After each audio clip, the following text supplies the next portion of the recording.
Hello everyone, class 7 हमने अभी तक एक चैप्टर सिविक्स का, एक चैप्टर जियोग्राफी का पढ़ा है। अब हम जो है चैप्टर नंबर 1 हिस्ट्री में स्टार्ट करने जा रहे हैं, जिसका जो नाम है वो है व्हेन, वेयर एंड हाउ। कब, कहाँ और कैसे, इन सब चीज़ों के बारे में पढ़ेंगे। तो हिस्ट्री को, जैसा कि हम लोग शुरू से पढ़ते हुए आ रहे हैं, हिस्ट्री का मतलब उसका क्या है? इतिहास। कि हमारे इंडिया का जो इतिहास है वो कैसा रहा है, क्या रहा है, कौन कौन से यहाँ पर रूलर्स आए, किंग्स आए जिन्होंने हमारे इंडिया पर राज किया, कैसे अपना किंगडम चलाया, कैसे किंगशिप की, कैसे रूल्स बनाए, कब कौन से जो है पीरियड कब रहा, कितने टाइम तक रहा, इन सब चीज़ों के बारे में अब हम इस चैप्टर के अंदर रीड करने जा रहे हैं। Indian history is generally divided into the ancient, medieval and modern period on the basis of changes in social, political and economic organizations and in ideas and beliefs. Each of these periods has certain distinctive features determined by the various development recorded in different walks of life that period.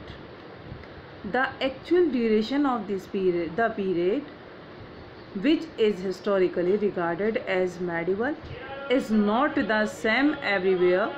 But while the medieval period in Europe lasted between 600 and 1400 CE, the medieval period in India extended from the 700 to 1700 CE, which is exactly 1,000 years.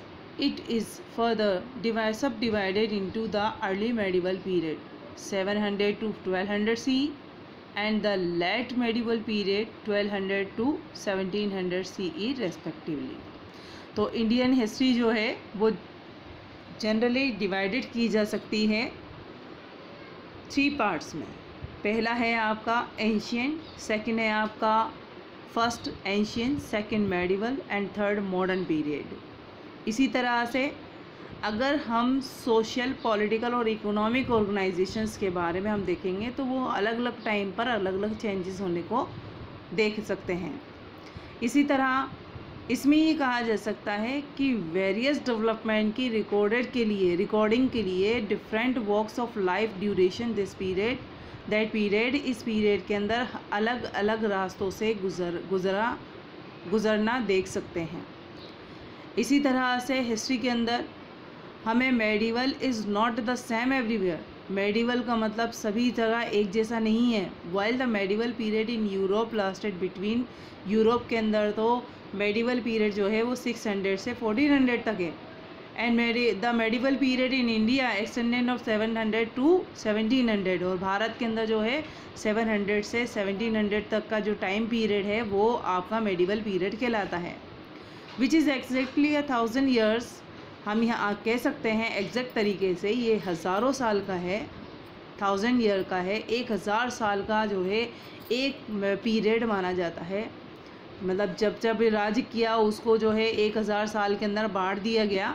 It is further सब divided into the early medieval period, और early medieval period को आपको 700 to 1200 CE के अंदर बांटा गया, और letter medieval period जो है वो 1200 टू 1700 CE के अंदर बांटा गया था।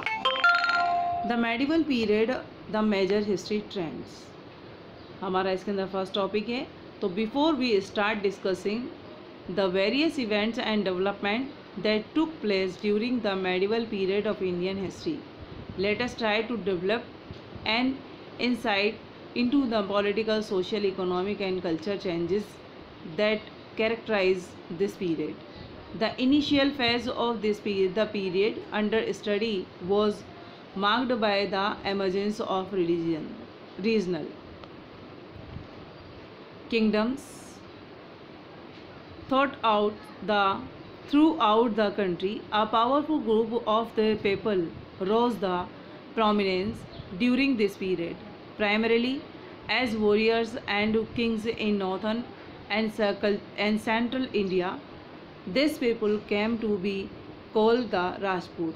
The Rajput claimed their descent from either the solar family, जिसे हम सूर्यवंश कहते हैं, or the lunar family, Chandravansh. However, there were 4 clans which claimed that they had not descended from either of these 2 families but had originated directly from the sacrificial fire conducted by Saga Vashishta on the peak of the present day Mount Abu. They claimed descent from Agni Kula. These included the Pratihara and Chahamanas, the Solankis and the Parmars. These 4 clans played an important role in the history of this period. तो हमने यहाँ पर देखा, हम इसको start करने से पहले हम इसके डेवलपमेंट के बारे में देखेंगे कि मेडिवल पीरियड में भारतीय जो हिस्ट्री है वो किस तरह से डेवलप हुई थी, डेवलपमेंट कैसे शुरू हुआ था. तो उसको समझने के लिए हम इनके अलग अलग भागों को पढ़ सकते हैं, जिसको अंदर डिवाइड किया जाता है, जिनके अंदर जिन टॉपिक्स को रखा जाता है वो होता है political, social, economic and culture changes. और इन सभी की विशेषताओं को देखते हुए यहाँ पर उस समय की कंट्री के जो राजा है उनकी पावर्स के बारे में देखा जा सकता है. अब आप ये देखेंगे कि a powerful group of people rose the prominence.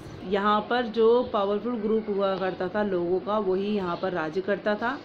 और जब स्टार्टिंग में सेंट्रल इंडिया के अंदर जब स्टार्टिंग में जो लोग यहाँ पर आए थे जिन्होंने अपना राज किया था वो कहलाए थे राजपूत्स. राजपूत जो है वो डिसेंट लोग पीपल्स हुआ करते थे. और ये 2 फैमिलियाँ यहाँ पर हुआ करती थी जिन्हें सोलर फैमिली यानी सूर्यवंश कहा जाता था और द लूनर फैमिली जिसे चंद्रवंश कहा जाता था. और इनके अंदर 4 वंश पहले से मौजूद थे जो कि not descendant from the either of the 2 families. सिर्फ इन 2 फैमिलीज़ का ही राज्य नहीं था बल्कि इसके साथ साथ यहाँ पर 4 और जो है दूसरी फैमिलीज़ यहाँ पर मौजूद थी जो यहाँ पर ओरिजिनेट हुई थी. तो 2 फैमिलीज़ तो ये हो गई हैं और 2 फैमिलीज़ और दूसरी भी इसके अंदर जोड़ी जा सकती हैं. आज जो प्रेजेंट में हम माउंट आबू के नाम से जानते हैं वहाँ पर इनका राज चलाया जाता था.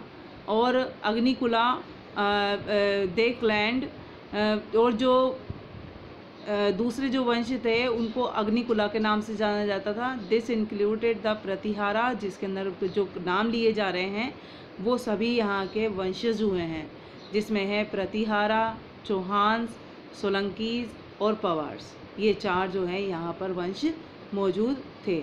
Therefore clans played an important role in the history of the period. और इस पीरियड के अंदर इन 4 जो है वंशों ने अपना इम्पोर्टेंट रोल निभाया है. नेक्स्ट वीडियो में इसका आगे के जो पढ़ेंगे.